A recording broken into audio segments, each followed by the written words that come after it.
Tuesday morning, July 16th. It's almost 8 o'clock now. 7:45, I believe, and it's 79 degrees outside. I'm sitting down for a second, drinking a cup of coffee, reflecting on my day, reflecting on what I'm writing today, reflecting on the projects of the day. Well, as much as I hate it, the only time I can really work is in the morning. That's the only time I can write. That's the only time I can paint. I spend the rest of my day collating what I've written, creating videos, creating more blog posts, reading, stocking my pond with fresh words, fresh ideas, old words revisited. But first thing in the morning is the only time that I can create. And that's why I'm writing actually writing a book called My Morning Chair, or From My Morning Chair. And it's probably be a book of inspiration. That's the way it seems to be heading right now. But anyway, it's just like me doing the Artist Way program. Who am I inspiring? Myself. I always need inspiration. But today I want to tell you about how when I'm blocked, I'm really blocked.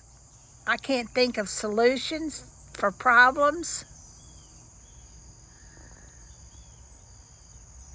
I didn't even know where to put my beautiful turquoise table until I worked my way through this I don't call it writer's block because I paint and I write. I call it creative block. And it's the same thing. So when I use the word creative block, I mean writer's block for writers. I mean painter's blocks for painters. But I also mean just emotional shutdown, not being able to figure out what I need to do. Well, the most recent writer's block became serious when I moved back to Mississippi, which is something that I've wanted to do for a long time. But I was drained from the move. I couldn't really adjust. I couldn't adjust to where I was. Things didn't seem to be falling into place. I was probably trying to push it too fast. But whatever, things did not fall in place, and I became severely blocked again.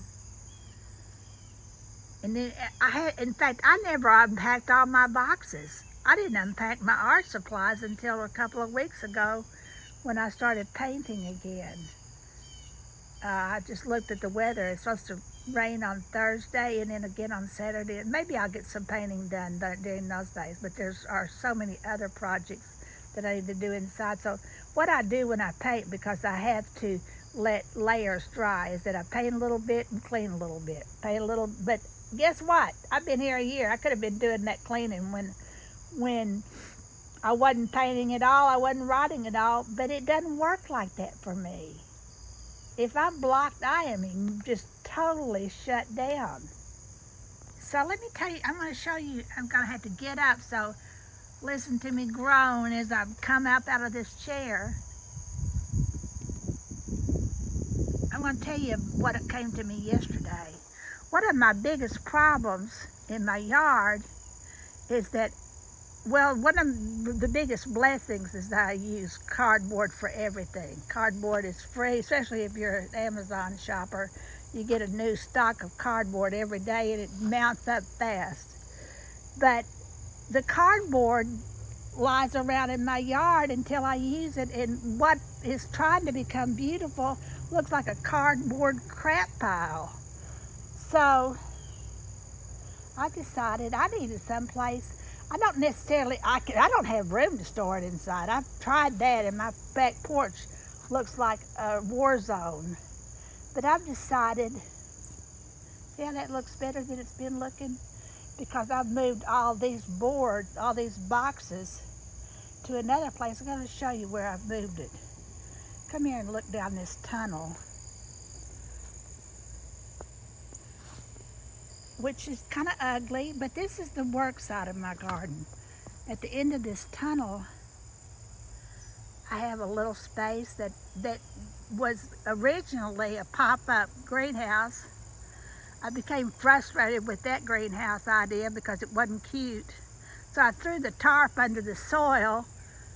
Impulsive people have, it's great to be artist-minded and to be impulsive until it's not. And unfortunately, impulsive people do crazy things. But I threw the top to that greenhouse away. But it was ugly. One of this town's show places is just right across. Let me see if I can get down there and show you a picture of it. It's called the Simmons House. And now it's an event place. Well, this person has a clear view of what I'm doing and what I'm not doing in my garden. And next to her, not so much. But there's the Simmons house just a few feet away from me, a yard away. In fact, I call it 2 doors down because she'll have bands there, and I always say, 2 doors down, they're laughing and drinking and having a party. So I'm 2 doors down from this event place. So I can't let this look like garbage, which it kind of looks like garbage here right now. So it's the boxes that are mounting up. So what happens is the boxes, if I put them, even try to hide them in my yard, they blow. So I've created this little bean teepee effect for my beans to grow on, which are not growing. Plan change. But there's a trumpet vine that will cover this pretty quickly. Well, about another year.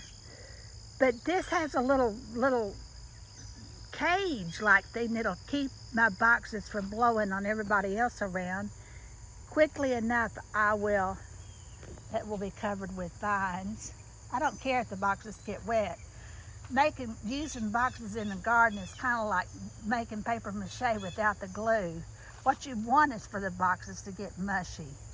What you want is for the boxes to return to earth. And so, give me all the water you want. So water won't hurt that. But guess what? I found other solutions. Let me show you this way. This is the end. This greenhouse is at the end of this arched walkway. And I've been showing you this since, in fact, I'm going to send pictures, make a video in just a minute and show you pictures. I started this in April. This is another ugly greenhouse that I threw away the tarp. Unfortunately, bad decision. I wish I had it now. But I painted the frame of this greenhouse with green Rust-Oleum paint, so it would look like the elements. And I put this woven wood screen along the back of it, which kind of this is just one layer, kind of filters out this little neighbor right here. But guess what? There's another layer of it with morning glory vines on it that finished the job. But inside this, I have this treasure that I had not figured out how to use. I fantasized that I'm going to come in here and sit and write. But you know what I really need to do is to use this for storage. So I'm going to cover the top of this, maybe even but I think my plan right now, and I've ordered some greenhouses to see if I can make them fit inside here, is because this is hidden. The Simmons house won't see this. My other neighbor won't see us because it's hidden with this wooden camouflaging, which is about to be overtaken by this trumpet vine from this end, and from the other end I have sweet autumn clematis growing. So this is going to all be covered. In fact, next year I think I'm going to plant my morning glories on the outside there, and let them grow up from that side, because on this side I have roses growing, and hopefully by next year the roses will cover this. But inside folks,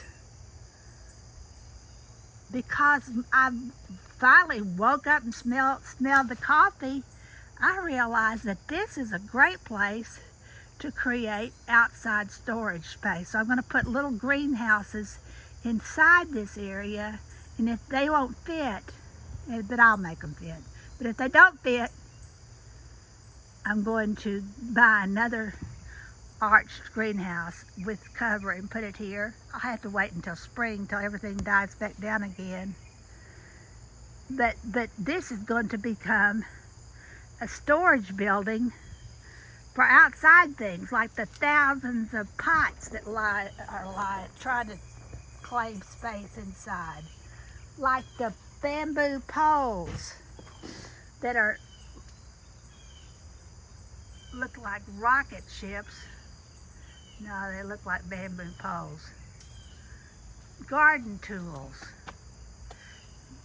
All those things that can clutter up my visual space on the outside, I'm going to put inside.